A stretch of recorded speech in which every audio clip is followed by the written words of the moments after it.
Ya pemirsa, kita akan simak pantauan lalu lintas pada hari ini dan kami telah terhubung dengan Brigadir Cici Yarangga dari lokasi. Selamat pagi Brigadir Cici. Bagaimana pantauan arus lalu lintas dari tempat Anda melaporkan saat ini? Silakan. Ya, baik, terima kasih Nata dan Yasmin di studio, serta selamat pagi pemirsa. Mari kita lihat bersama mobilitas arus kendaraan di sekitaran kawasan Pancoran pagi hari ini dengan aktivitas masyarakat yang sudah mulai meramaikan sekitaran kawasan Pancoran. Di mana pagi hari ini sendiri pemirsa untuk kendaraan-kendaraan yang melintas dari arah Pasar Minggu ataupun Depok yang nantinya akan lurus menuju ke arah Tebet ataupun ke arah Manggarai, begitupun dengan kendaraan dari arah sebaliknya hingga saat ini dalam keadaan ramai dan lancar, di mana untuk kendaraan-kendaraan sendiri terjadi perlambatan kecepatan kendaraan dikarenakan adanya antrian traffic light, namun kendaraan yang melintas pada kawasan ini masih terbilang menempuh kecepatan yang cukup normal di 45 km per jamnya. Dan untuk kendaraan dari arah sebaliknya, yaitu dari arah Tebet ataupun ke arah dari arah Manggarai yang nantinya akan menuju ke arah Pasar Minggu ataupun Depok, juga pagi hari ini masih terpantau dalam keadaan ramai dan lancar. Hal yang sama juga terpantau dari kendaraan-kendaraan arah Cawang ataupun dari arah Halim yang nantinya akan menuju ke arah Semanggi. Begitupun untuk kendaraan-kendaraan yang berdatangan dari arah Semanggi ataupun dari arah Gatot Subroto yang nantinya akan lurus menuju ke arah Pancoran ataupun juga yang akan menuju ke arah Cawang. Pada umumnya kendaraan yang melintas pada kawasan Pancoran sendiri masih didominasi oleh kendaraan pribadi juga kendaraan umum. Kami menghimbau bagi para pengendara untuk tetap menjaga batas laju kecepatan kendaraan Anda, mengingat adanya beberapa titik pertemuan arus lalu lintas, terutama untuk kendaraan-kendaraan dari arah Semanggi ataupun dari arah Gatot Subroto yang menggunakan jalur arteri, tetapi juga menggunakan jalur tol pada sekitaran kawasan ini yang bertemu tepat di bawah flyover dari arah Semanggi ataupun Mampang yang akan menuju ke arah Pancoran. Dan juga untuk para pengendara dari arah Cawang yang nantinya akan mengarah ke arah Semanggi sendiri, kami menghimbau untuk antisipasi kendaraan-kendaraan Transjakarta juga yang melintas pada kawasan ini. Serta pagi hari ini pemirsa, kami mengupdate kembali data RSMS Korlantas Polri angka kecelakaan lalu lintas yang kami terima selama 1x24 jam di seluruh Indonesia. Tercatat telah terjadi sebanyak 248 kasus laka lantas dengan rincian 20 meninggal dunia, 49 luka berat, dan 379 luka ringan. Dari 248 kasus laka lantas yang kami terima, 61% terjadi pada waktu siang hari.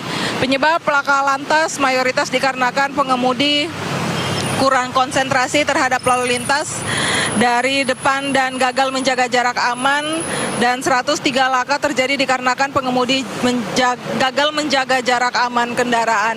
Untuk itu dihimbau bagi para pengendara agar selalu menjaga batas laju kecepatan kendaraan Anda dan juga menjaga jarak aman kendaraan Anda demi menjaga keamanan bersama di jalan. Dan pemirsa, untuk Anda yang ingin mengupdate informasi lalu lintas menemani akhir pekan Anda, pemirsa juga dapat menghubungi call center kami di 15569 atau dapat menghubungi WA center kami di 0858715669 serta dapat mengunjungi profil Instagram kami di @korlantas.ntmcpolri. Nata dan Yasmin, demikian informasi lalu lintas yang dapat kami update pagi hari ini. Semoga bermanfaat bagi kita semua dan silakan kembali ke Anda di studio. Ya, baik, terima kasih Brigadir Cici Yarangga atas laporan Anda dari kawasan Simpang Pancoran, Jakarta Selatan. Selamat bertugas kembali dan salam presisi.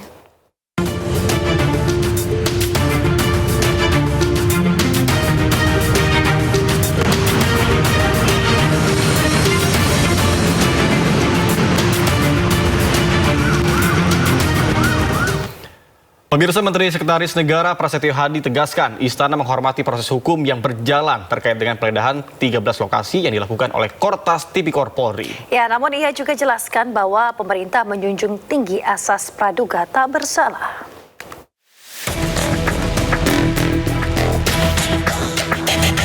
Istana melalui Menteri Sekretaris Negara Prasetyo Hadi merespon penggeledahan 13 lokasi yang dilakukan Korps Pemberantasan Tindak Pidana Korupsi Polri terkait kasus korupsi besar. Dalam keterangan pers hari Jumat, Mensesnek tegaskan Presiden Prabowo Subianto memiliki komitmen yang sangat kuat dalam pemberantasan korupsi. Prasetyo Hadi juga katakan bahwa pemerintah menghormati setiap proses hukum yang sedang dilaksanakan oleh aparat penegak hukum, dalam hal ini kepolisian. Pemerintah juga menjunjung tinggi asas praduga tak bersalah sehingga terhindar dari spekulasi maupun penilaian yang tidak produktif. Sementara itu, menurut Prasetyo, yang tidak kalah penting saat ini adalah menjaga konduktivitas, stabilitas, dan persatuan sebagai sesama anak bangsa.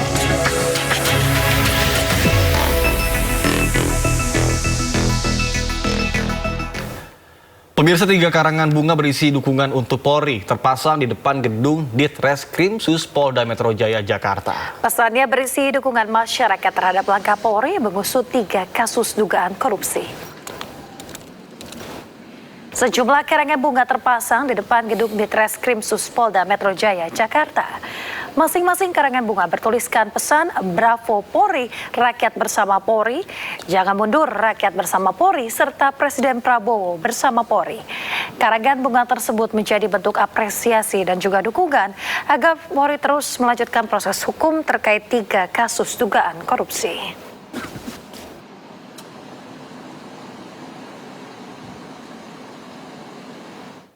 Pemirsa, Presiden Prabowo Subianto sentil pejabat Polri hingga kejaksaan dalam acara peresmian bendungan Meninting di Lombok Barat, Nusa Tenggara Barat pada hari Jumat kemarin.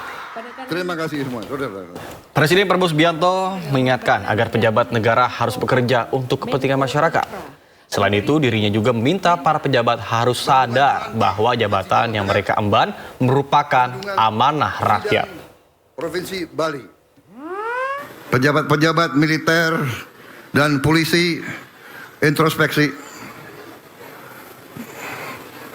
Saudara adalah milik rakyat.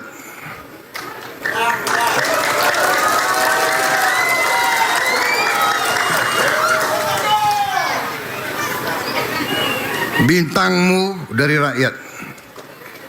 Sepatumu dari rakyat. Topimu dari rakyat. Jangan pernah lupa itu.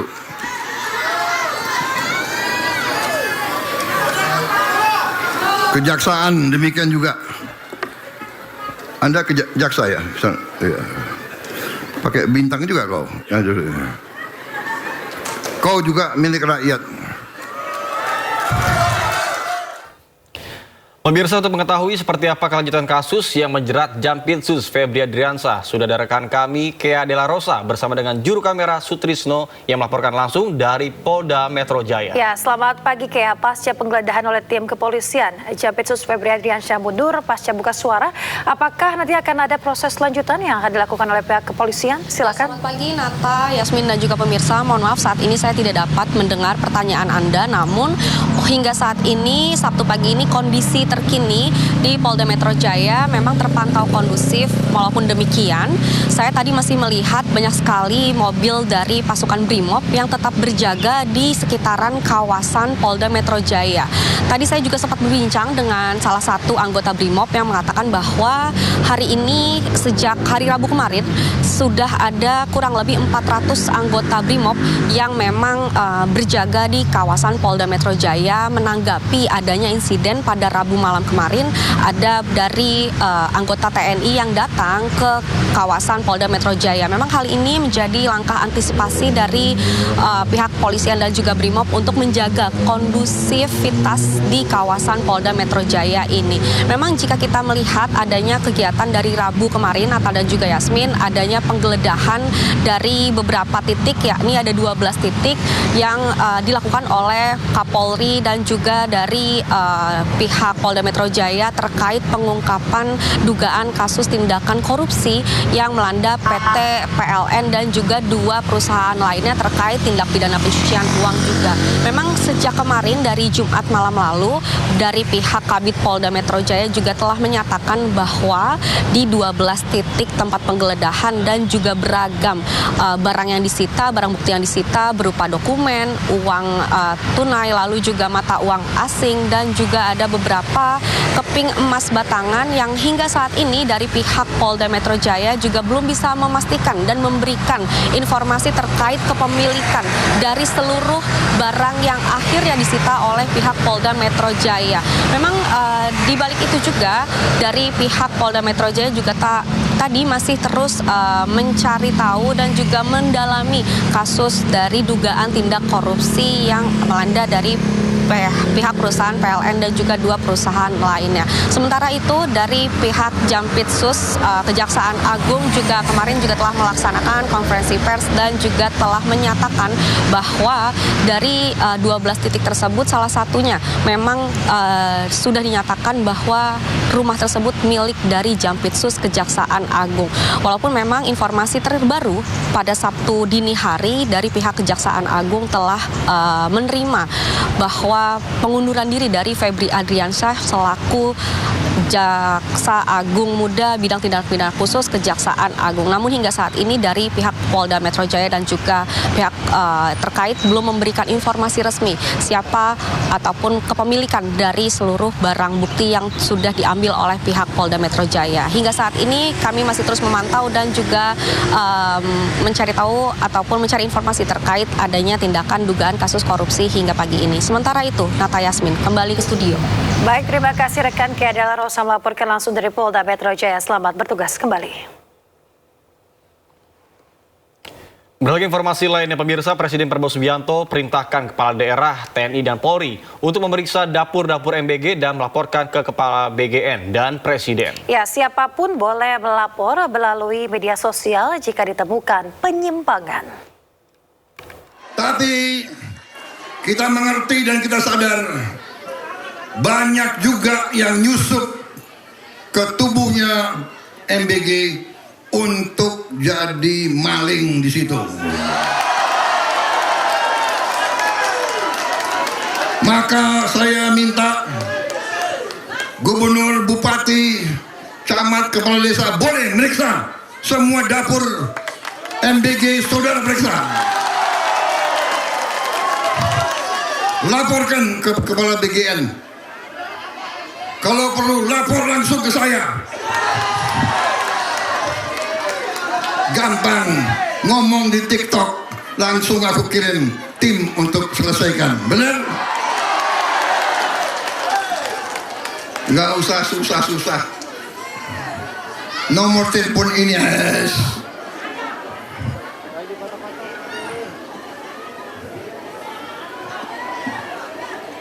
Dandim, Kapolres, Kapolsek, silakan periksa yang artinya baik. Jangan manggil-manggil mau ngerjain, jangan. Pemirsa, pengusutan dugaan korupsi tata kelola program makan bergizi gratis atau MBG menjalar ke daerah. Ya, Kejaksaan Tinggi Jawa Tengah membenarkan adanya pengumpulan data dan juga bahan keterangan terhadap seluruh satuan pelayanan pemenuhan gizi se-Jawa Tengah termasuk milik Polri.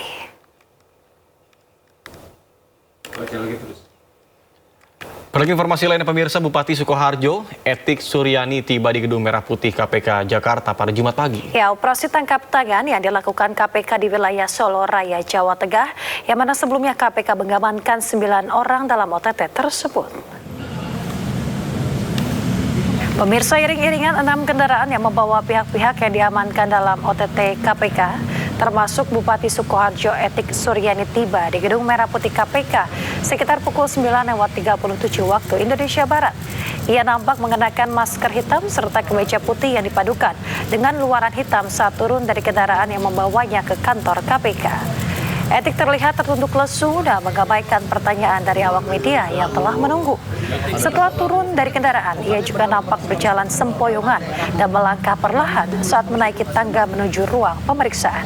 Dalam OTT di Solo Raya, KPK mengamankan 9 orang, diantaranya Bupati Sukoharjo, 6 ASN di wilayah Kabupaten Sukoharjo, serta 2 pihak swasta. Kloter pertama tadi sudah tiba di Gedung Merah Putih KPK sejumlah 4 orang. Salah satunya adalah Bupati Sukoharjo dan 3 orang lainnya merupakan ASN di wilayah Kabupaten Sukoharjo.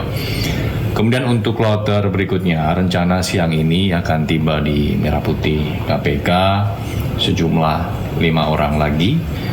3 merupakan ASN di Pemkab Sukoharjo dan 2 lainnya adalah pihak swasta.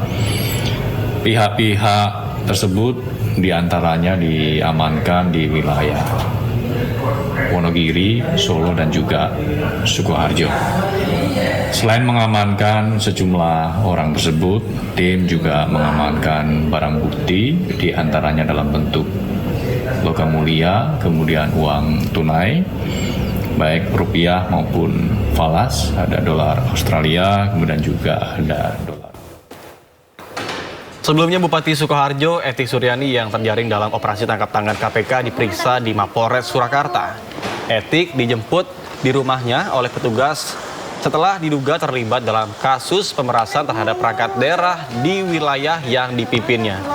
Etik Suryani menjabat sebagai Bupati Sukoharjo sejak tahun 2021. Etik terpilih lagi pada tahun 2025 yang lalu. Dapat undangan yaitu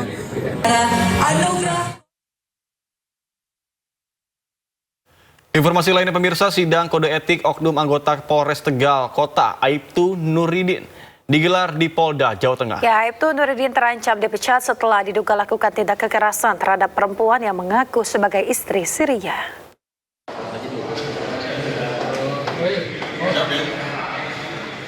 Sidang kode etik yang digelar di ruang sidang bidang Propam Polda Jawa Tengah Semarang menghadirkan 5 saksi, mulai dari anggota kepolisian, aparat desa, hingga warga yang mengenal dekat Aibtu Nuridin. Keterangan saksi menjadi pertimbangan majelis dalam menentukan ada atau tidaknya pelanggaran etik yang dilakukan Aibtu Nuridin. Selain menjalani proses pidana, Aibtu Nuridin juga menghadapi proses kode etik Polri. Jika terbukti melakukan pelanggaran berat, yang bersangkutan terancam dijatuhi sanksi pemberhentian tidak dengan hormat atau PTDH dari Dinas Kepolisian. Hari ini di Propam Polda Jawa Tengah melaksanakan sidang kode etik terhadap terduga pelanggar Aibtu Nuridin, di mana yang bersangkutan diduga melakukan pelanggaran, yaitu melakukan hubungan dengan perempuan di luar ikatan perkawinan yang sah. Dan juga yang bersangkutan diduga melanggar penyalahgunaan narkoba. Kasus ini mencuat setelah korban melaporkan dugaan penyekapan, penganiayaan, kekerasan seksual, hingga penyiraman air keras yang diduga dilakukan Aibtu Nuridin. Korban juga mengaku dipaksa mengonsumsi narkoba selama menjalani hubungan dengan terlapor. Dari Semarang, Jawa Tengah, Wisnu Wardana, iNews melaporkan. Tersangka kasus dugaan fitnah ijazah Presiden ke-7 Joko Widodo, Roy Suryo kembali menjalani sidang pra-peradilan jilid kedua di Pengadilan Negeri Jakarta Selatan. Setelah sebelumnya gugatannya terkait penggeledahan dan penahanan dikabulkan sebagian, kini pihak Roy Suryo fokus menguji keabsahan status tersangka yang disandangnya.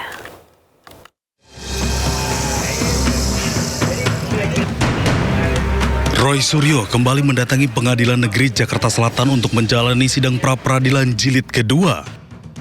Langkah hukum ini diambil setelah sebelumnya Hakim Tunggal PN Jakarta Selatan mengabulkan sebagian gugatan pra-peradilan pertama yang diajukan oleh Roy Suryo. Melalui pra-peradilan kedua, Roy Suryo secara khusus menggugat penetapan dirinya sebagai tersangka oleh penyidik Polda Metro Jaya.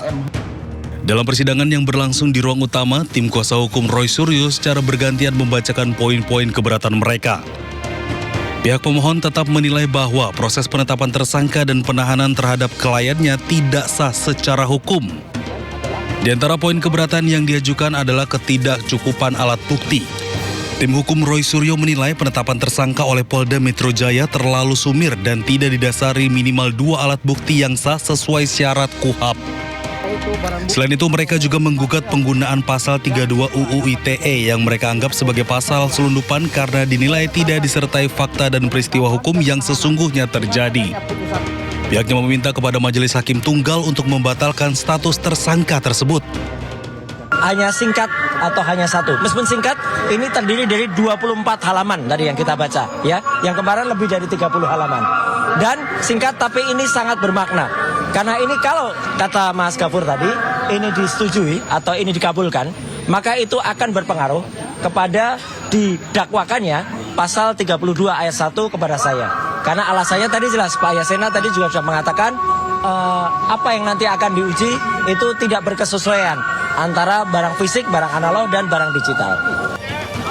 Hakim tunggal yang memimpin persidangan nantinya akan mempertimbangkan seluruh fakta hukum yang terungkap sebelum menjatuhkan putusan akhir pada Senin tanggal 20 Juli mendatang. Dari Jakarta, Hadisti Arifa, Seto Pratomo, iNews melaporkan.